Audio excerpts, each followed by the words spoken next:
The futility of false gods. For all men, while ignorant of God, were useless in their conditions. So from the good things that are seen, they were unable to know him who exists, nor did they know the craftsman by paying attention to his works.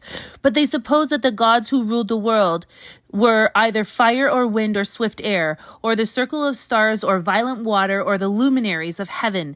If while delighting in their beauty men assume them to be gods, let them know how much better than these things is their Lord.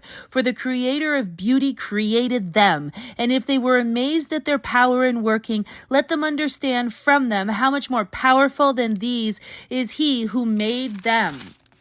For from the greatness and beauty of created things, the Creator is seen by analogy. Nevertheless, there is little reason for complaint against them. For perhaps they go astray while seeking God and wish to find Him. For as they live among His works, they examine them closely and are persuaded by what they see, because the things that they see are beautiful. However, they are not to be excused. For if they were able to know so much with their ability to investigate the world, how is it possible that they did not quickly find the Lord of all these things?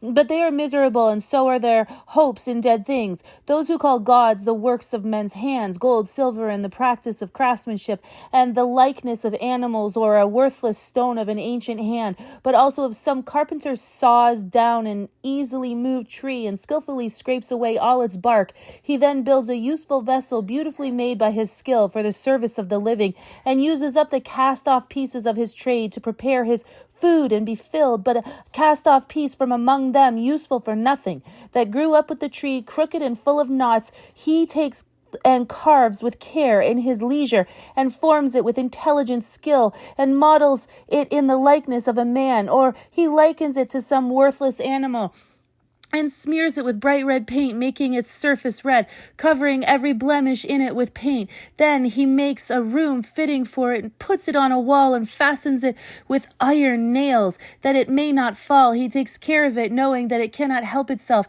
for it is an image that has need of help. When he prays about his possessions, his marriage, and his children, he is not ashamed to speak to a lifeless thing, and he appeals to a weak thing concerning his health. Concerning life, he prays to something dead. Concerning aid, he supplicates something ignorant. And concerning a journey, something that cannot take a step. Concerning means of livelihood, profit, and success with his hands, he requests bodily strength from something powerless with its hands.